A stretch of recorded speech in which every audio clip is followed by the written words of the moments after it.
Welcome back to Harbaugh. The Obama administration's strategy to delegitimize Fox News has had mixed reviews, even from other media outlets. Vanity Fair contributing editor Michael Wolff has a theory about the White House's larger goal here and the Fox News role in that goal. John Nichols, Washington correspondent for The Nation, is skeptical about the strategy. They both join me now. Let's go through Michael Wolff's theory. As I understand it from his blog, the White House strategy is simply this: identify republicanism with conservatism, say it's the same thing, and tie it all into Fox and all into rabid opposition to an incredibly popular piece of legislation like health care. In other words, marginalize the Republican Party as a party of the right, not really a governing party, a party that just makes noise, as opposed to a new, broad, mainstream liberal consensus which is governing the country right now. Is that a fair take on what you're saying? Absolutely. It's like the conservatives and the Republicans did to Democrats. They said everyone's a liberal. You're a liberal. You're a liberal. Everyone went, oh. And essentially what they're doing is flipping that back and saying you're Fox. Oh, you mean like Fox. Oh, you're echoing the Fox opinion. And the truth is, Fox is not very popular in this country. It may have great ratings, but still we're talking under 2 million people. It's a really marginal, somewhat extreme presence in the United States. Why do people who listen to Rush Limbaugh, and he's a hell of a broadcaster, why do they listen to them and say proudly they're ditto heads? Isn't it an embarrassing thing to admit that you buy completely what somebody else says? Well, absolutely. So if you are if you identify the broader Republican Party with that, then they go, oh my God, they're all ditto heads. This is not really where we want to be, and this is where other people And then you're saying Mitch McConnell, John Boehner, that cigarette-smoking golfer that's head of the Republican Party in the Congress, he looks like a guy who just blew a putt. Did you ever watch him? Yeah. Anyway, those guys all look now like ditto heads. Absolutely. And because by the way, every time somebody says something against Rush Limbaugh, they're not even they apologize like mad. Yes, they're kind of deprofessionalized, and the professionals then become Rush and the people on Fox and Roger Ailes. So they're going to get to the point where Roger Ailes is running this party, or even more. You know, I just wrote this book about Rupert Murdoch, and one of the things, the really profound things I learned, is how unpopular he is. Yeah. They think he's a kind of shadow figure. So if you make that identification, then you essentially delegitimize the by the Republicans. way, the standard technique is buy a news organization, take it down market, and move it to the right. He's done it since he bought the Times of London, the New York Post, that Boston Herald. What? Well, I would do just a brief defense. That's not true with Sky Television, and it may not be true with the Wall Street Journal. Hopefully. Rupert would like to be a little more liberal. He's kind of stuck with Fox now. Let's go to John Nichols with another view. John, what do you make of the White House strategy of saying Republican equals conservative equals right wing, the way the right used to say Democrat equals liberal equals lefty? Does it work? Mm-hmm. Well, you know, I respect Michael a great deal, and I would actually very much like his theory to be correct.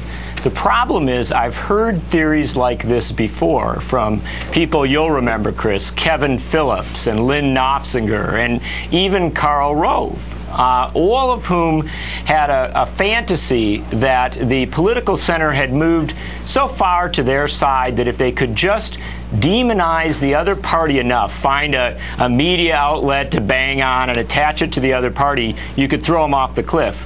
The problem is that when all was said and done, most of those guys were proven wrong. Well, for a long time, they banged on the head of Dan Rather at CBS, right? He was their bad boy, right?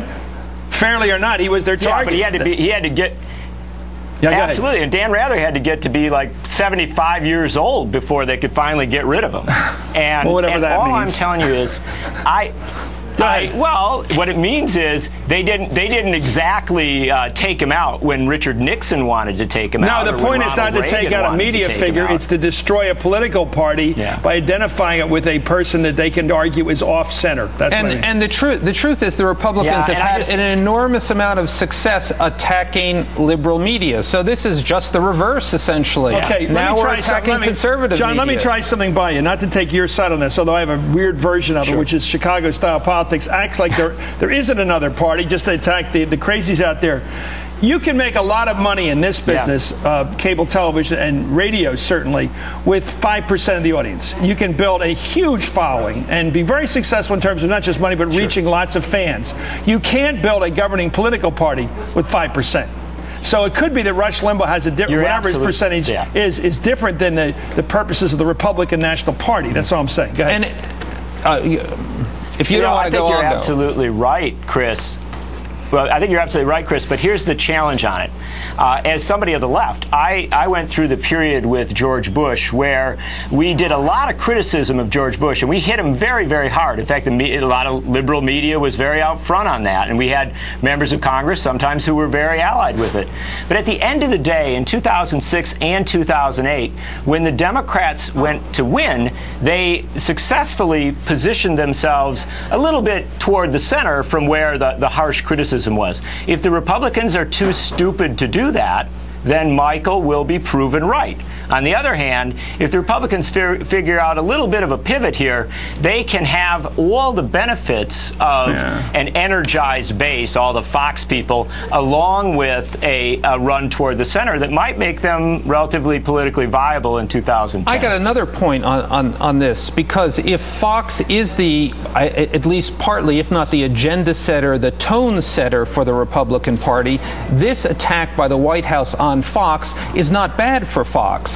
So Fox, at the end of the day, doesn't care who's president. All they care is about their audience share and their advertising dollars. And if this is working for them, which I think it is, they're going to become even more extreme, even more oddball-like, and again cast an even larger shadow on the Republican Party. I guess it comes down to, would you rather be the Polish government or the Polish government in exile back in the 40s? I mean, they were heroic as hell over there in London, but they weren't running Poland.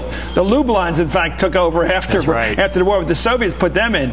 But, you know, it's always more exciting to be in opposition.